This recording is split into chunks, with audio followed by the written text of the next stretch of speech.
ଆମର ହେଇଛି ପୁଅ ଆମର ଖାଇବା ପିଇବାର ବ୍ୟବସ୍ଥା ଗାଡ଼ି କରି ବାହାରିବା ଏତେ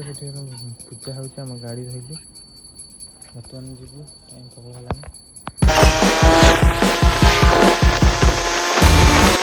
ହସ୍ପିଟାଲରେ ମୁଁ ପହଞ୍ଚିଛି ତ ମ୍ୟାଡ଼ାମ୍ ଆମକୁ ଇଞ୍ଜେକ୍ସନ୍ ଦିଅନ୍ତି ତ ବନ୍ଦ କରେଇଦେବି ଦୁଇ ଦିନ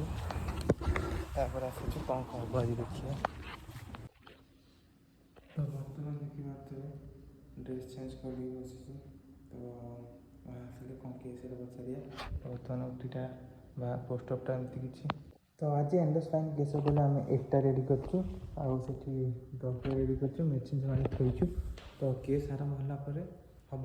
ତ ବର୍ତ୍ତମାନ ଆମେ କ'ଣ କରିବା ଲାରେନ୍ସ କଥା ହେଲା ଆଉ ସବୁ କ'ଣ ମାସ୍କ ଫାସ୍କ ଆଣିକି ସବୁ ଥୋଇବୁ ରିଟର୍ନ ହେଇଗଲା ତ ରିଟର୍ନ ହେଲା ପରେ ଆମର ପେସେଣ୍ଟ ସିଫ୍ଟ ହେବ ତ ଆମେ ରିଟର୍ନ କରିଦେଇକି ଆମେ କାମ ଷ୍ଟାର୍ଟ କରିବୁ ମାନେ ଆମ ଖାଇବା ହେଇଛି ଯାହାକି ଭାତ ଦେଖିତ ଭାତ ଆଉ ପନିର ତରକାରୀ ଭାତ ପନିର ତରକାରୀ ଖାଇବୁ ତାପରେ କ'ଣ ତ କେସ୍ ପାଇଁ କେସ୍ ସରିଗଲା ବର୍ତ୍ତମାନ ଡ୍ୟୁଟି ସରିଲା ଆମେ ଡ୍ୟୁଟି ବାହାରିଲୁ ଦେଖିବା ତ ଲିଫ୍ଟ ଫୁଟିଲା ତ ହେଲାଣି ଆମେ ସବୁ ସେଠି ଗଲୁଣି ତ ଏଠି ଆମର ଛୁଟି ହେଲା ଆମେ ଦେଖିଲି ଲିଫ୍ଟ ବାହାରିକି ଆସିଲୁ ଏଠି ଗାଡ଼ି ଫାଡ଼ି କିଛି ନାହିଁ ଆମର ଗୋଟେ ପିସ୍ ଗାଡ଼ି ସେଠି ଥୁଆ ହେଇଛି ଗାଡ଼ି ନେଉ ଫଟୋ ସ୍କ୍ରିନ୍ ବାହାରିଯିବୁ କାହିଁକିନା ବହୁତ ଲେଟ୍ ହେଲାଣି ତ ଘରକୁ ଯିବା ଖାଇବା ପିଇବା କରିବା କ'ଣ କରିବା ଭିଡ଼ିଓ ଏଡ଼ିଟିଂ କରିବା ଚାଲ